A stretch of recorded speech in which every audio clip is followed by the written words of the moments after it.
Awesome. So let's see. We usually hear, no, it's being recorded. I think it is being recorded now. Okay. It is recording.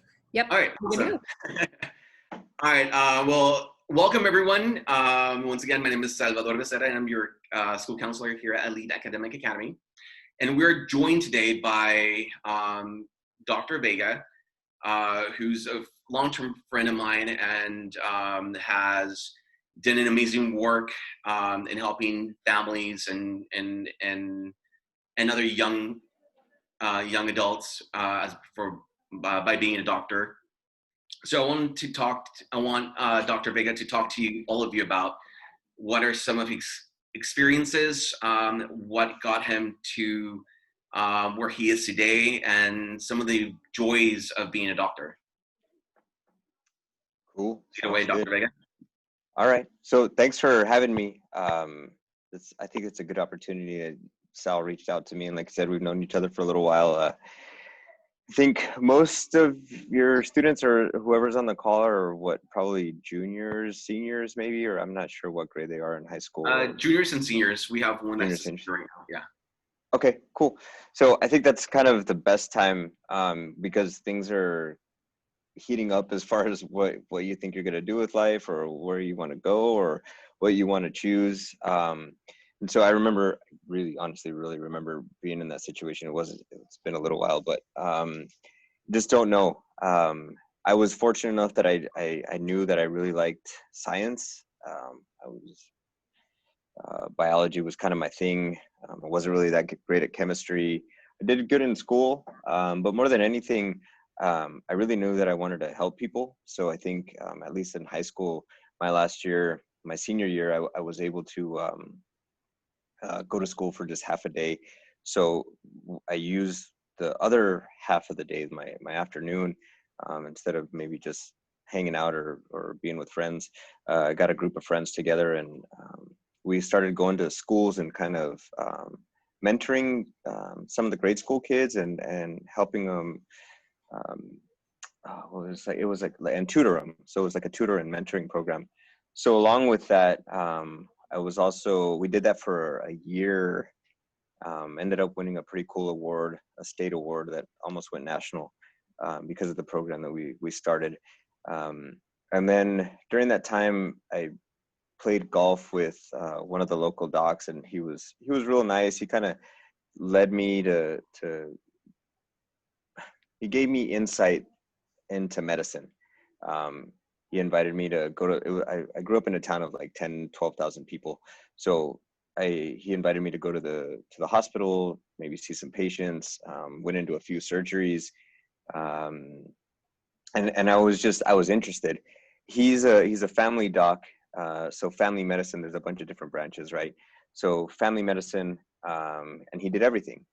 That's what we do. Family medicine kind of does a little bit of everything.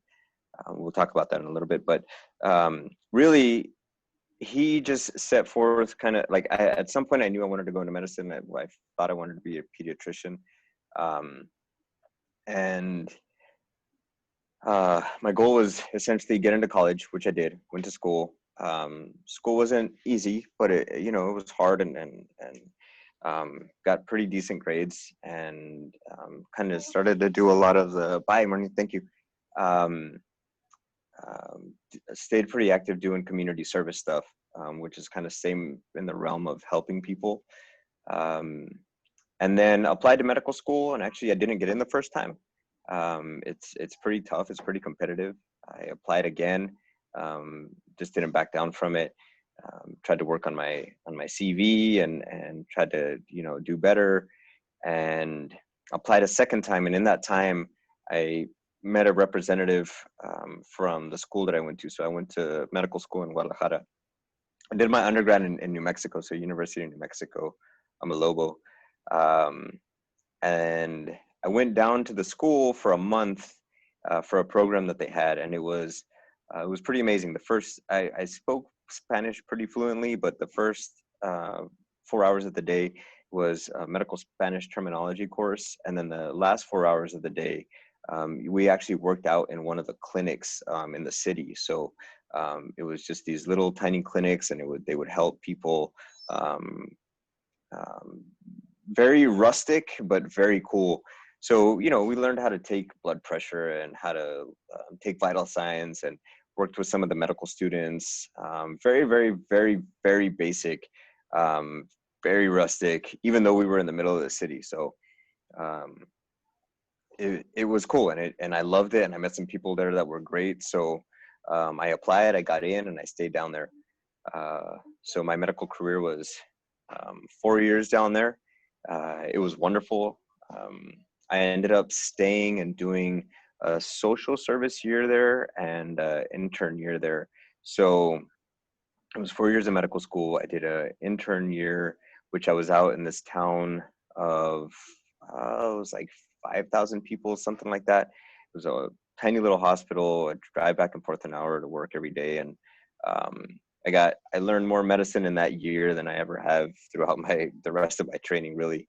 Um, we did everything. You work 36-hour, or probably like 110 hours a week. You'd have 36-hour shifts every third day. It was grueling. It was gut wrenching, but it was pretty awesome. Then after that, I did my social service year. So I was the sole doctor in a small town of about 1,000 people. 3 hours in the middle of nowhere. Pretty scary at first. I kind of went into it kicking and screaming, but it was amazing. You learn to rely a lot on your own skills, a lot of your own teachings. Was this in And Mexico? it was in Mexico. Yeah. Small little town, 3 hours south of the border. So if anyone's familiar with either Hermosillo, Sonora, or Agua Prieta, it's kind of triangulates in that area. A little town called Wasabas. So that was pretty amazing. At that time, I was there. I studied. I took my boards. So um, in the process of med school and getting into medicine, you have to take. So first, you take your first. You have to finish your degree. Go to college. Finish a degree. I don't care where you go to school. If you go to, if you go to a community college and then you transfer out to a bigger college so that you can get your 4-year degree, and you can get your degree in anything, biology, English, engineering. Had I probably paid attention a little bit more, I would have gotten my degree in engineering. My mind is geared a little bit more towards that. But you can get it in English and whatever. It's very nice to be very well versed in a lot of different things. That's what the admission committee looks for. You also have to take your MCAT. So you have to study and you have to take your basic courses, English, physics, biology courses, your pre-med courses, which you'll find out, to be able to take your MCAT and then apply to medical school. It's a grueling process. It's hard. There's a lot of blood, sweat, and tears. You'll hear people say that all the time. Because it's not a walk in the park by any means. It's very competitive. It's difficult. You lose friends, you lose sleep. It's hard. Like I said, I didn't get in my first time. I got in my second time. I did it in a non-traditional way. And then even when you're in medical school, so the first goal is to finish college. Second goal should always be trying to get into, if you're going to get into trying to get into med school, you find some schools, you apply, you do that whole thing, and then not to get discouraged, right? You might not get in the first time. I have a lot of very bright friends who are docs, who didn't get into the States, or went down there or got them put on waiting lists, and they're successful doctors, but it's because you keep trying. Once you go through med school, there's the part of taking your board exams. So everybody has to take these board exams, and they're difficult. You got to take one at 2 years, and you got to take one at 4 years. Once you're done, then and those tests are changing a little bit. We're in the midst of some changes with how those tests are being given. Anyway, you finish. And then at that point, once you finish med school, then you decide what kind of doctor you want to be. So in your third and your fourth year, kind of like the way you guys are now, you'll decide, do you want to be a an OBGYN, or do you want to be a surgeon, or do you want to be a family doctor? Do you want to be a pediatrician? That kind of stuff. So you go into a residency, and your residency program is essentially anywhere from 3 to 5 years. You get paid a little bit, somewhere around like $50,000, but you're working like 80 hours a week. So there's a time limit or a time cap of working 80 hours a week. It's grueling. Like I told you, I worked a lot more in Mexico, so it wasn't too hard for me. You work through those 3 years, and then once you finish, 3 to 5 years, if you want to be a surgeon, you've got to go for 5 years. And everybody wants to, most people start off wanting to be a surgeon. It's glorious. You think the hours are hard. It's not just slicing and dicing people and taking things out and that kind of stuff. There's a lot of that goes into it, but there's a whole lot more. And you learn that through your rotations through medical school, what you're kind of geared for, what you kind of like, the nature and way you want to help people. And then once you finish, you can go on to do what's called a subspecialty or a fellowship. So there's medical school, your residency, and then a fellowship. And a fellowship is just a subspecialty. So for instance, through family medicine, we can do geriatrics, we can do sports medicine, and you can do, there's a couple, I think like pain medicine, or pain management, something like that. There's a couple other ones. Surgeons can go on to do trauma surgery or vascular surgery. Cardiologists can go on to do interventional cardiology, that kind of stuff. It's a few more years, but if that's what you want to do and that's what your ultimate goal is, then that's what you'll end up doing, which is pretty cool. And then once you do that, then you go on to practice. So I've been in practice for 3 years now, actually like to the day. Last week, I just extended my contract where I'm at.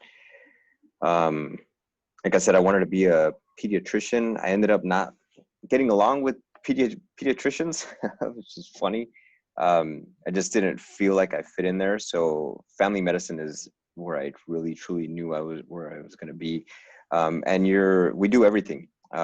There's a lot that goes into it. You have to know a little bit about everything. You treat as much as you can. We suture, you learn how to deliver babies. You learn how to do simple surgeries, appendectomies, take out gallbladders. We treat a lot of like anxiety, depression, a lot of psych stuff. It's just kind of a breadth of everything. You never really know what you're going to get. And you can work in ERs, you can work in small rural hospitals where you might be the only doctor.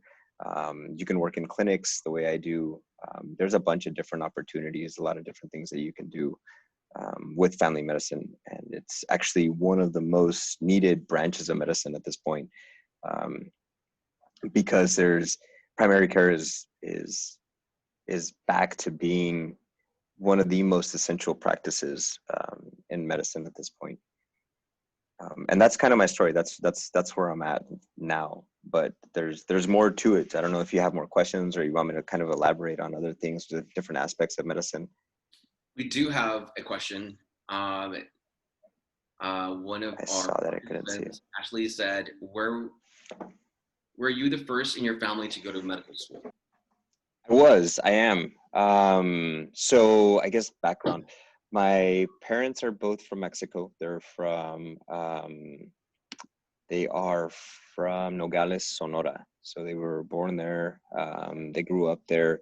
I currently live in Yuma, Arizona. So I think you guys are all in LA or Palm Springs. I'm not sure where you guys are at. We're over Southern California. So our kids range from Calexico all the way down, oh, nice. all the way up to Lancaster, Bakersfield.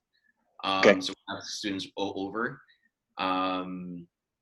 One of our students who currently is watching, she lives in El Centro or Calexico. Okay. Cool. So we have another one who's also, Ashley also asked, what is your schedule like working in family medicine? Okay. So a couple things. Yes. So I was the first in in my family to go to medical school. Um, Second was I saw something. There was another question before that. Did I? It was a good question too. So I have the three questions I have right now are: were you the first in your family to go to medical school? Uh Second huh. question was: what is your schedule like working in family medicine? Oh, And the okay. third question is: did you ever have doubts Yeah, about being a that was doctor? it. Okay, so let me. I'm gonna ask the. I'm gonna answer the third question first because I think it's a super important question. Yes, absolutely, 100%. I tried to talk myself out of it at one point, and ended up kind of wanting to go into business or something. I thought I had hit a wall. Um, I thought I wasn't gonna make it. I thought I wasn't gonna get in again, or if I applied again, I was gonna lose more time. My backup plan was to, um, if I didn't get into medicine, then I was gonna go to ASU and trying to get into what's called molecular, or well, yeah, I was gonna get my um, master's in molecular cellular biology to become a genetic counselor, which is kind of it's still becoming a very big thing in medicine because of all the genetic stuff that's going on. So yeah, I doubted myself a lot. But I was persistent with those times that you're like, oh, this is gonna suck. This is so hard. This is like, am I doing this for the right reason? Um, even through medical school, there were times where I didn't pass tests. We, I struggled. I had to go take board review courses, and it was hard, but I fought through it. I mean, I literally had a program director tell me one time that I should reconsider and maybe become a nurse. So, that just literally just lit a flame under my buttocks, to be nice. And it just fueled me to kind of, not to prove her wrong, because it wasn't her saying anything really truly mean to me. um, but I just used it, that kind of negative energy or whatever you will, um, to push forward. And I am where I am. I'd love to call her and tell her, hey, you know what, you thought I was going to be a nurse and I was already, done with medical school, but here I am, your colleague, if you will. um, so yeah, I've had doubts, and it's hard. I will tell you that I had friends that we made in the first month or two of medical school, and they doubted themselves so much or felt like it wasn't for them, and they left the program. And that's a hard thing to do, but I think it's very brave, of people. You go in and you're like, man, this is not what I thought it was. And that's okay. It's okay to be wrong. It's okay. I would rather you do that, because you will accrue so much debt into getting into medical school and whatnot, um, that it's, if you feel like it's not something that you really want to be, then you can do something else. And then we'll talk about the other aspects of medicine too. That's not just being a doctor, right? There's a lot of other things that we can do. um, the other thing, my schedule is pretty good. So I chose family medicine for a few reasons. Number one is for the schedule. So, um, at one point, I really, really wanted to be an OB when I was in Mexico. When I was doing my internship, um, I think I delivered like somewhere between 160, 180 babies in a year. So I was like, yes, I'm going to be an OB. Like, I love it. And I do. I truly love it. It's like every experience is awesome. I felt like I was just catching babies and catching footballs, and it was awesome. But the schedule it's brutal. It's brutal. You're spending a couple nights, at least 3 or 4 nights out of the month in the hospital. They're overnight shifts. They're pretty stressful. You know, in family medicine, I literally work probably the same hours as you, Sal, Monday through Friday, 8 to 5. If I take call, it's pretty nice. It's just from my phone. I kind of triage patients is what we call it. So either you're really sick and you need to go to the hospital, or I'll see you the next day, and um, I'll put you on my schedule. I can prescribe medications, if I need to, over the phone, or through a computer, which is nice. What else? So it's fairly easy in that sense. I still have some work to do at home, and you have to take home notes, and there's a lot of other responsibilities that you think, oh man, doctors have it made and whatever. It's a lot of hard work. I mean, what you see in most doctors, and you think, I'm not saying I'm a polished diamond or a stone, but that's kind of what you come out, right? Um, but the hard work and the grit that goes into it to get to where you are is what people don't see. It takes a lot of work. It's hard. So we have a couple of other questions. We have Yeah, one of that course. is asking, how long does school take? So how long did it take you to complete your entire program? Okay, so great question. So kindergarten through high school, right? And then you have to get a 4-year degree. So if you want to get into medical school, you have to have a 4-year degree. It might take you 5 years, it might take you 6 years, but you have to have a degree.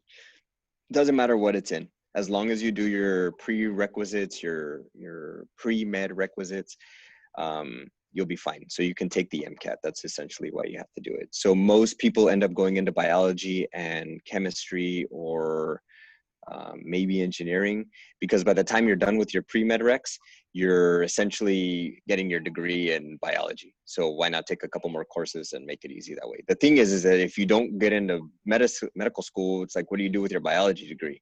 Nobody ever really told me that. So I wish I would have, my doc that I kind of grew up with, or um, looked up to, would have told me that. So, if there's something that you like, go into it.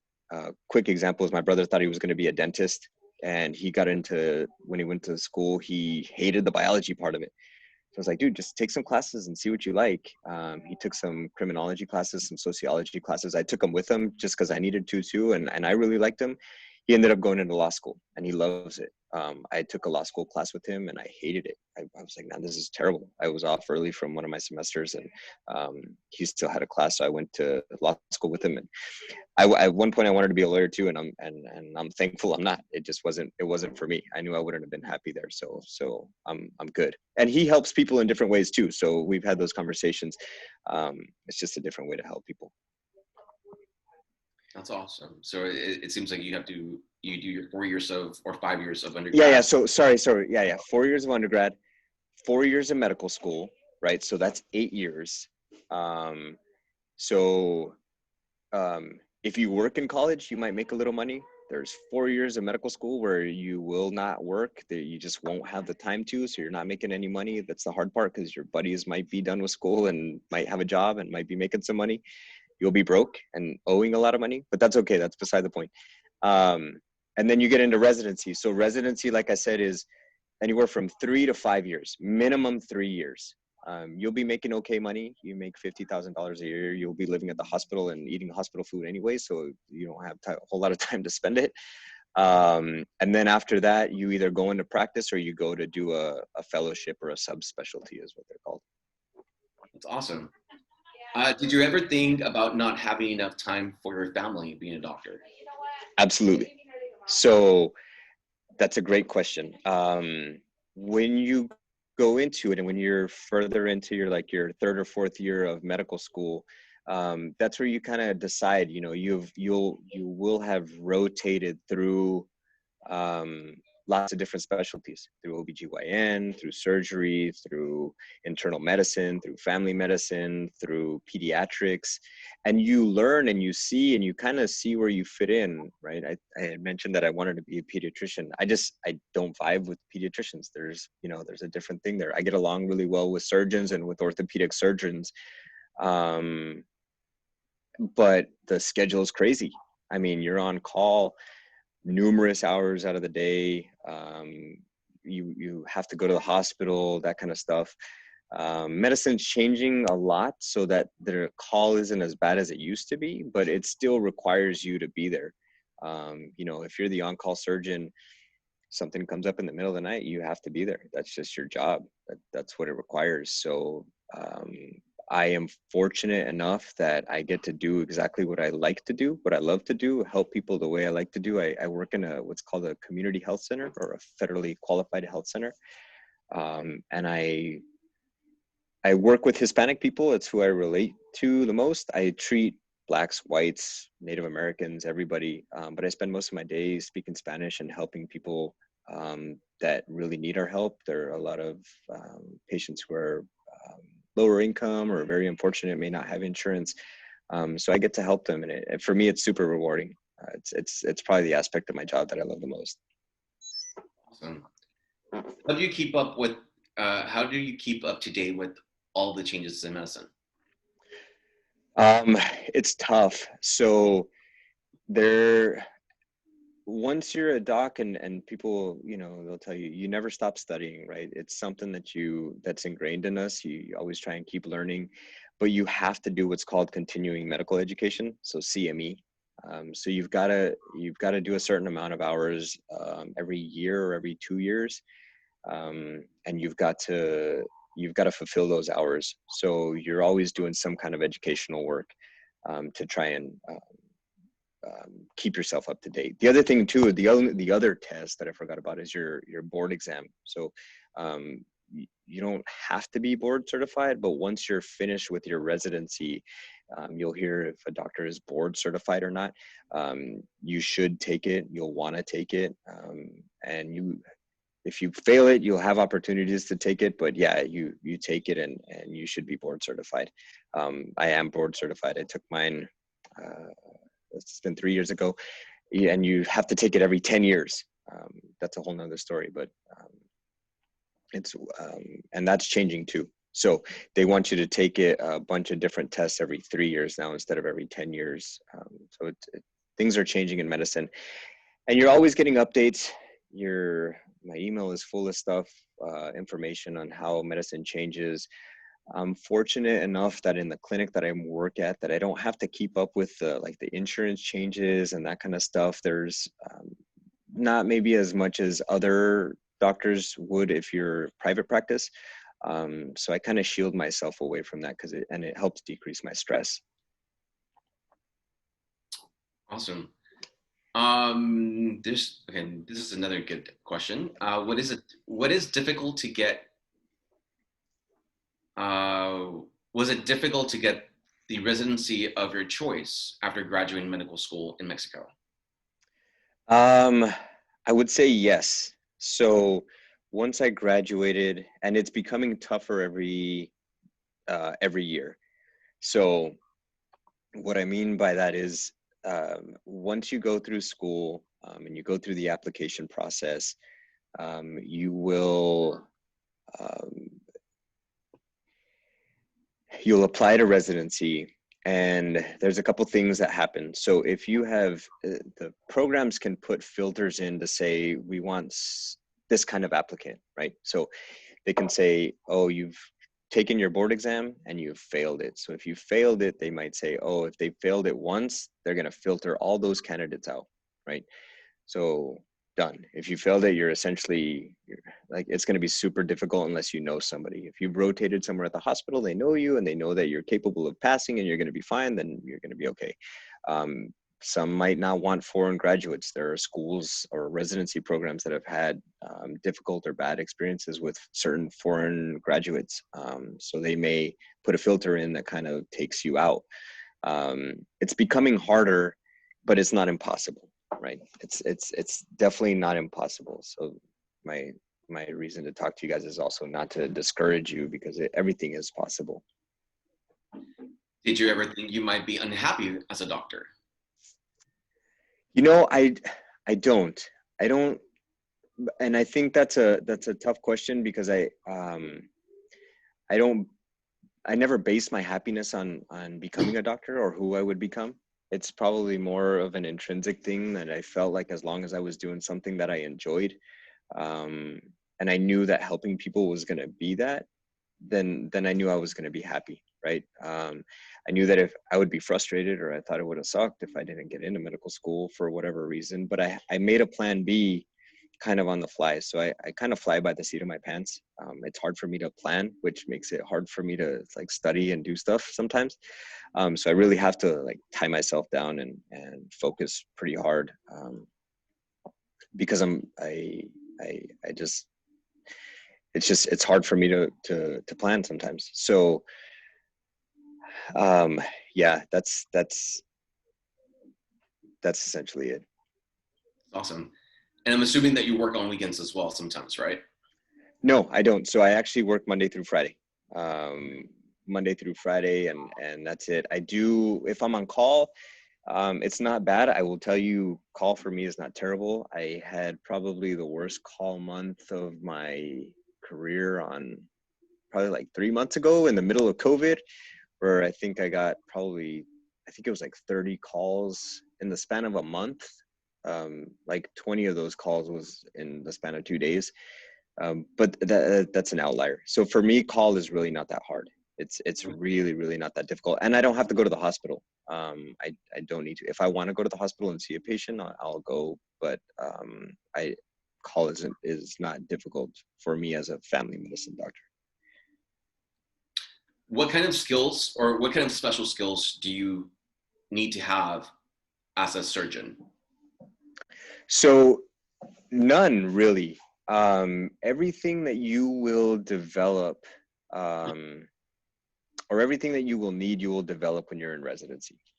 You don't have to go in with any predisposition skills. So you'll hear people say, oh yeah, he's really good with like playing operation at home, or really good at building things, or um, tinkering with stuff. Yeah, that'll help, but you will have to go through the same process as everybody else in order to develop those skills. So if you can't kick a soccer ball, you go to practice every day for 2-3 months, you're going to learn how to kick a soccer ball pretty well. Maybe not as well as the other guy, but you'll learn. So the whole principle around residency is to work, and do things over and over and over until you can do them on your own. And the philosophy behind medicine is see one, do one, teach one, right? So I can tell you, real simple example is delivering a baby. Like, I was scared. I knew what it entailed. I knew it was nuts. And I knew I had to do it. I was there in my intern year, and they were like, okay, we're going to have you watch one. And I was like, no, I'll watch another one. And I watched like 5. I talked myself out of it. And then after that, you have to do it. Like, you have to do it. So somebody's there with you, and they're watching you, and they're guiding you, and they do it. And I did it, and it was cool. And then I did it again, and I felt a little more comfortable. You always have some level of discomfort. You should never ever really get comfortable with it, because something can always go wrong, and will go wrong at some point. And that's where the experience comes in. I've had just through residency, we get over 10,000 hours of training, and that's just in 3 years with family medicine. So you train and train and train and train and train, just the same way the military does, to go out to war, or anybody really that does something repetitively. You train, and you train for the worst experience and for the best experience, right? Some days are super easy, and some days you're like, holy smokes, this is just rough, but you train for it, right? That's the whole purpose of residency. Awesome. I think I would like to know, Yeah. during your schooling or doing residency and or during the time that you've been practicing, when was that one moment where you're like, like you had that aha moment where you're like acknowledging that you're a doctor? Man, I will tell you. So I maybe a couple, but I think the one, and I wasn't even a doctor yet. I think it was just that, like, that I was capable of doing something. It was the first time I delivered a baby. I had seen it. I was scared of it. I know it's messy. There's nothing glorious about it at all. And I felt like the dad. I had nothing to do with how that baby got to where he was, other than getting him into the world. And it was the most incredible feeling I'd ever had. And literally every time afterwards, for me, I felt that joy. And it was just like, wow, I've learned enough to be able to do this. And at that point, I didn't know how to deal with all the possible complications, right? I knew some of them, but not enough. So at no point was I feeling like I was the man, but I think that level of accomplishment to say that, wow, I know enough to be able to do this in this most simple fashion possible. Um, and then at the same time, I think on the far opposite of that spectrum, um, and I tell this because it leads into a good point. You also have to know your limits, right? And you know where you can't, where you need somebody else's help. Super important in medicine, because medicine can be very humbling. Um, in that same year, we delivered a baby, and the baby is supposed to come out, and then the placenta comes out, and the placenta came out, but the um, the placenta is supposed to squeeze up and stop bleeding, and the patient ended up having lots and lots and lots and lots of bleeding and continued to bleed. And I knew there was something wrong, and there wasn't something that I tried everything I could, and it seems like forever, but it's only a few minutes. So we got somebody in to help, and I called my OB resident. He came in, and patient ended up having to go to surgery, and it was a big deal. She was 18 years old. She lost her uterus, so she was no longer going to have the ability to have a baby. She just had what's called uterine atony, so the uterus actually didn't close up the way it should have, and it wasn't going to. I don't remember the exact reason why that happened in that particular patient, but we had to remove her uterus. And so at the same end of that very happy moment, later on in that year, I had that tragic moment where, you know, that happened, and you learn to deal with those consequences, right? I didn't know how to deal with it, but I learned, and you learn quickly that medicine can be very, very dangerous, and very timely, and just very humiliating sometimes. It's, that ties in with the next question. I think this is something that I think a lot of doctors face, um, that first time in their career of losing a patient. So how was it Yep. like living in the hospital, and or you know, during your training, and what was your, how did you handle your first time that you saw death? Um, it's hard. It's weird. Um, it depends on how much you are tied to the patient. So you just, unfortunately, we all kind of develop a callus. Um, you kind of have to. There's times where, you know, people will die and you will be attached to them, or you will know them, or you'll have a relationship. My whole goal in family medicine is to have a relationship with my patients at some point. Not a physical or not a mental relationship, just a, you know, a patient doctor relationship. They know you, they know your family, they know your, you know, they know just about as much as you do at some point, sometimes as you do about them. um, and it's hard, you know. I've talked families through it, and seen patients die, and it's weird, but it really just depends on your attachment to that patient, unfortunately, um, or how much you end up seeing them suffer. uh, I remember probably the one that irks me the most is when I was doing my social service in Mexico. So I was in this tiny town, 3 hours out of in the middle of nowhere, 3 hours from a big hospital. And there was a little girl who came down the mountain. Um, she had a bandage on her head, and she, oh man, I can't remember. She was like 4 or 5 years old. Beautiful little girl. She had a swollen head. She had fallen down, hit a rock, um, and she had what's called an epidural hematoma. We didn't know that at the time. You have to, it's a brain bleed. So there's two type of brain bleeds. There's one where you hit a vein, that's typically in older people, and the bleed is slow. Or if you hit um, an artery inside of your head, it's a fast bleed.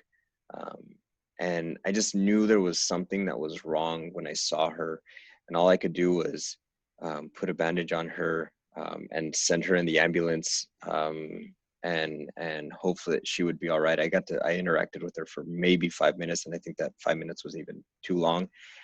I found out that she had passed, and it irked me because I knew that there was something seriously wrong, and there was very little that I could do.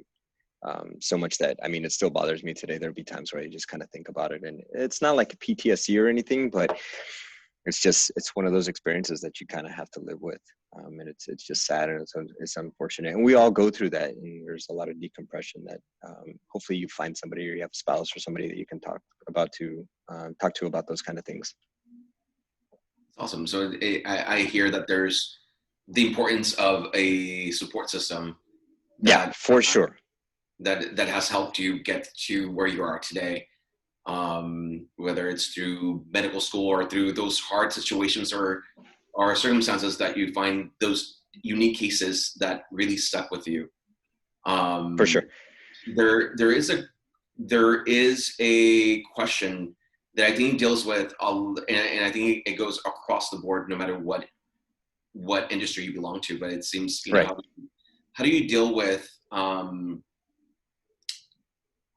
dealing with different personalities in the job setting? The actual question is, did you have a hard time with other doctors during your residency? Yeah, for sure. Because there's egos. There are egos. There are just, it's like anything else, like any other kind of relationship, friends or classmates for your guys' sake, people who you get along with and people who you don't. You're gonna have to work side by side with a lot of these people. There were when I was in my internship, there were doctors who came in that were like third or fourth year residents, and I butted heads with them, and I, kind of had to stand my ground sometimes. They didn't like that because I was the younger guy, and you're kind of talking up to, not inappropriately, but you've also kind of defend your point sometimes. You get hazed, if you will.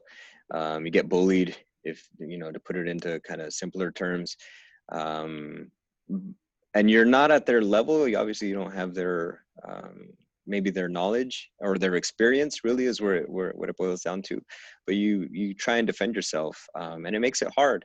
When residency wasn't too bad. I think I've got along with just about everybody. There were some doctors that I didn't get along with, or they didn't like me, or maybe I didn't like them. But you kind of have to grin and bear it sometimes. It's just the way medicine is. Maybe not the way it should be. It's changing in that aspect. Things are changing for sure. But it's about respect a lot of the times, and it's a lot of sometimes it comes from like, this is what I went through, so you need to go through and experience the same thing.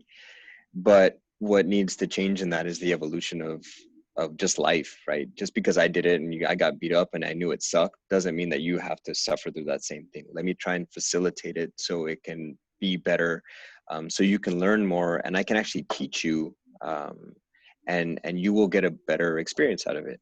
I try to do that a lot with my students. I teach nurse practitioners and PAs and physician's assistants, and other medical students. And really, I feel like they come out much more positive than they do negative. I haven't had anybody complain about how I teach, because I feel like the more I teach you and make things easier and more joyful to learn, I think the brighter you're gonna come out. And you're gonna enjoy it more, right? If I make you hate it and I could, if I wanted to, it's gonna suck, right? But you'll be okay. Yeah, and I agree with you. Education's pretty much similar in that sense. You want to make it enjoyable for them to interestingly want to learn it. Right. So, yeah, that's very good insight. Thank you for answering that question. So we're gonna have the last two questions because I know we're running out of time. Question one: have you ever had a burnt out? So burnout's a big term it's coming out. I think in medicine and maybe a lot of other aspects of work. I haven't. I think it has a lot to do with my personality, honestly. Yeah, work can suck, but I literally, I leave work here. Like, that's just how I am. Like, I don't carry it home. something doesn't stress me out. I had a probably like 3 or 4 stressful, not stressful, but just not the nicest patients today. And that's okay, but like, it just doesn't bother me. I get out of work, I go home, I spend time with my family, and I get to act like a 4-year-old, just like my son. I have a 4-year-old son, so I act like a 4-year-old from the time I get home until the time I go to bed, you know. So I don't think about it. But not everybody is like that. Sometimes people get caught up with everything, and kind of the drama that goes around our patients, and maybe work and whatnot. And it can cause you to feel burnt out, if you will. You have to have, like Sal said, a good support system. I have my parents, I have my wife, I have friends. I have a buddy who's a pilot. He's a military Harrier pilot, and him and I talk. We have similar stressors, but different levels. So we decompress. He moved, but we still keep in contact, or he comes into town every once in a while. And it's kind of fun to see our experiences and how similar they are. You know, so it all depends on how you handle life. And I really feel like if you're happy with yourself and you're pretty neutral, you'll be okay. But burnout is real, though. There are people who they are not happy with what they're doing. Maybe they'll switch jobs. They don't like the people who they work with. I'm very fortunate that my staff is amazing. That's part of the reason why I worked here. Is I interviewed at numerous places, and I knew that here was where I should be. And I think that's important. You know, wherever you're going to go, same thing. If you're going to go to medical school, you're going to go to residency, you're going to go to university, go to where you know you're going to be happy. You know, if you go to Stanford and you're like, man, I really don't like it there, but I go to my local college or my local community college or whatever, you're like, man, I really like it here. Like, this is what feels best for me.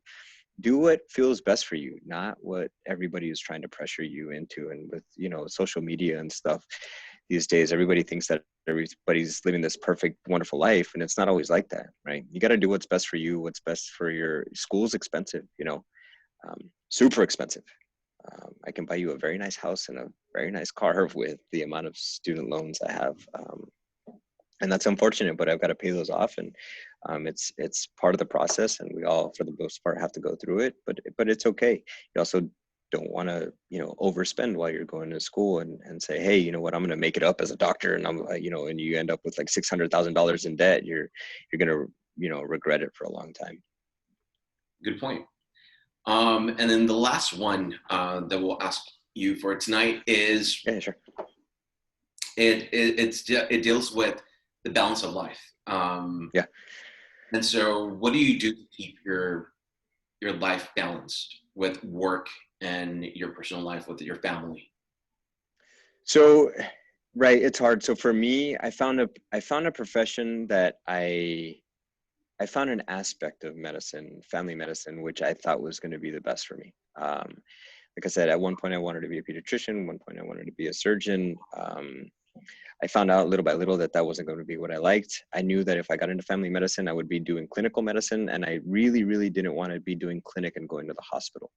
There's practices where you can do that, and there are practices where you're expected to do that.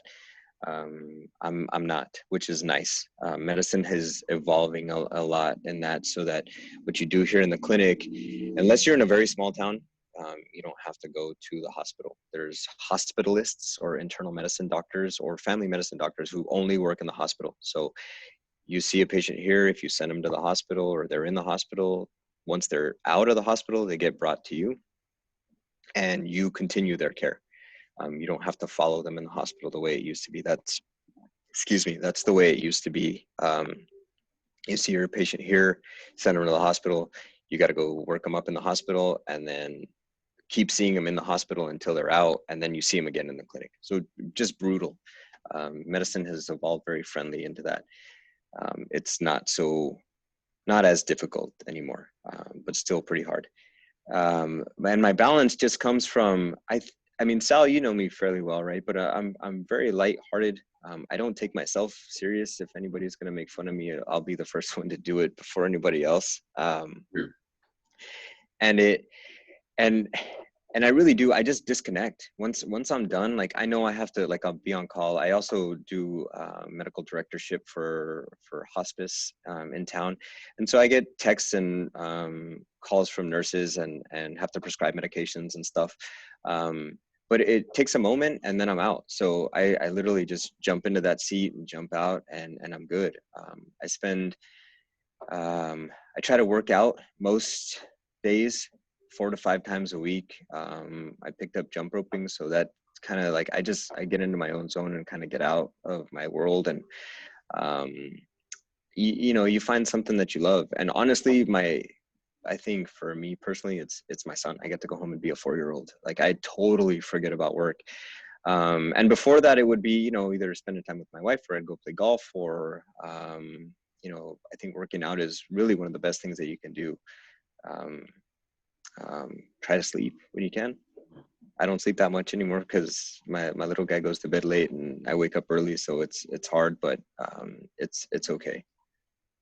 And I see that, knowing you for all these years, and I know that Yeah. you take the time to create that balance and kind of like disconnect from work, and dedicate time for your family, dedicate time for your mental health, your own personal mental health, Yeah, for sure. working out and stuff. So